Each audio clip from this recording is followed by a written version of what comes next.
or changing speed, driveways from which a car or truck might come backing out. But remember, you have to spot hazards before they pop up in your safety zone.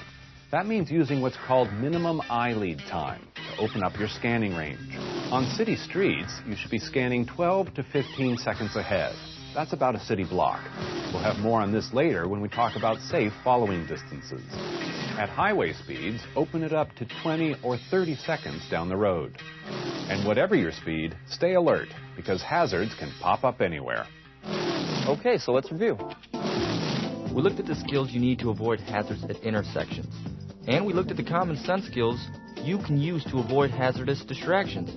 Then we saw how scanning skills can help you spot hazards before they turn into real trouble. You can learn more about all these skills at the website and test your hazard recognition know-how with our online quiz. But to develop real-world skills, you need real-world experience.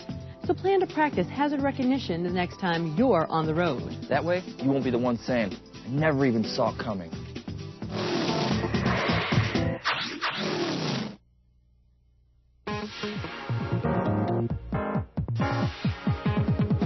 Ready for more real-world driving? This time, our topic is vehicle handling. Something you probably learned about when you were riding one of these.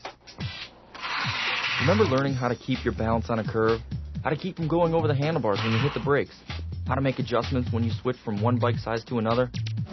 Well, now you've got to learn how to do those same things sitting behind the wheel. Because in the real world, balance, braking, and adjusting to the vehicle you're driving are essential skills for staying in control on the road. First, balance. And this might surprise you. When it's parked, your vehicle is balanced evenly on 4 spots where your tires touch the road. These are called contact patches, and each one is about the size of your hand. Not a lot of surface area for a ton or more of plastic, glass, and steel. That's why you need to keep your tires in good condition and inflated at the recommended pressure to drive safely. Watch what happens, though, once you start driving. As you accelerate, the weight of your vehicle, the load, shifts to the rear and it tips out of balance. The contact patches in the back get slightly bigger, but you lose some contact up front. When you brake or slow down, the balance tips the other way as the load shifts to the front. This time, it's the front contact patches that get bigger while you lose some contact in the back. Turns also upset your vehicle's balance, shifting the load to the outside of the turn. Turn right, and you lose some contact on the right. Turn left, and you lose some contact on the left. Turn too fast or too sharply, and you might lose contact altogether, or even tip over. The important thing is to shift the load gradually, whether you're speeding up, slowing down, or turning. That way, you'll stay in balance and stay in control. Balance and handling are also affected by the type of vehicle you're driving. Take a look at this compact car maneuvering at 50 miles per hour. See the load shift? It still looks pretty easy to keep the car in balance and under control. But now, look at an SUV performing the same maneuver at the same speed.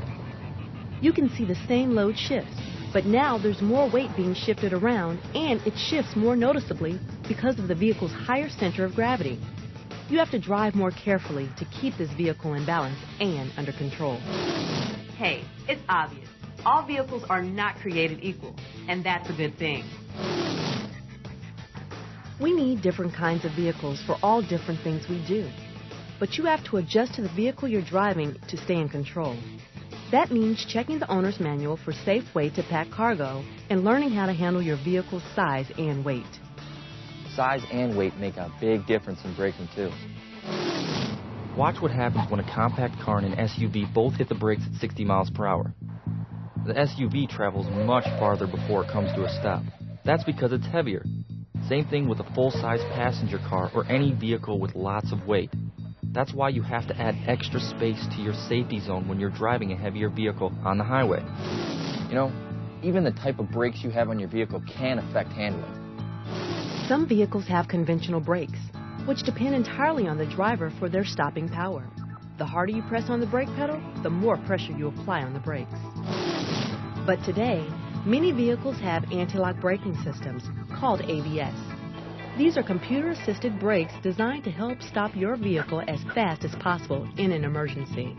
With ABS, when you stomp on the brake pedal, the computer applies the pressure, making adjustments for speed, road conditions, and all the other factors involved in coming to a quick, safe stop.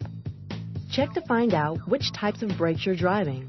And if you have ABS, always check the self-test light on the dashboard to make sure they're operating properly. The light is supposed to go out soon after you start your vehicle. If it doesn't, that means the computer is down and you'll be driving with conventional brakes until you get it fixed. Knowing which type of brakes you have is important because the two systems handle differently when you have to stop quickly. Take a look. ABS brakes are designed to help you handle emergencies. Just stomp, stay, and steer. Stomp on the brake pedal as hard as you can. That alerts the computer to adjust the pressure. And stay on the pedal. Don't worry about any weird noises or vibrations. They're normal. And remember, four-wheel ABS lets you steer while you're braking. So stomp, stay, and if you need to, steer away from trouble. With conventional brakes, you're the one applying the pressure. And in an emergency, that can take real driving skill. You need to apply as much pressure as you can, but not enough to lock the wheels. Again, brace and brake hard, but be ready to ease up just a bit if you hear the tires squeal, and just a bit more if you need to steer. Remember, as you brake, you're shifting the load to the front of your vehicle and gaining traction as those contact patches get bigger. That means you can brake harder as you slow down. Emergency braking is an essential skill, but please don't wait for a real emergency to try out these braking techniques. Get training if you can, then practice making emergency stops in a safe place. Hey, is it just me, or does it seem like the right time for a break? But before we go, though, let's review the vehicle handling skills we've talked about. First, we saw how load shifts affect the balance of a moving vehicle, and why you need to shift the load gradually when you speed up, slow down, or take a turn. Then we looked at some of the ways the type of vehicles you drive can affect handling, and saw why it's important to adjust your speed, steering, and braking distance to the vehicle's size and weight. Last, we talked about ABS and conventional braking systems, and saw how to use each system in an emergency stop. All these skills help you stay in control when you're driving, and according to experts, that could save your life and the life of anyone riding with you. More than 40% of teen driving fatalities are caused by loss of control. That's about 2,000 teen deaths each year. So remember, be in control when you take the wheel. You can learn more about vehicle handling at the website and test your knowledge of these skills with our online quiz. But to develop real-world skills, you need real-world experience. Try to get training and plan to practice safe vehicle handling the next time you're on the road.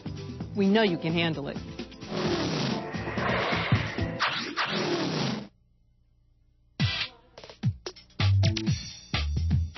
You ever find yourself talking to other drivers when you're on the road? You know, like, hey, watch where you're going, or hey, what's the rush? Or hey, slowpoke, let's move it up there. Listen, save your breath. Those other drivers can't hear you. The only way to protect yourself from other drivers is to put space between them and you. That's why this next segment of our video is all about space management. Think about it. You need space to avoid trouble in almost any driving situation.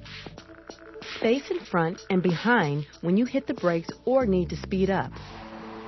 Space on the side to swerve away. You even need space when all you can do is honk your horn. Enough space for the other driver to get the message and react before he or she crashes into you. But where can you get all this space? Turns out it's easy, once you know where to look.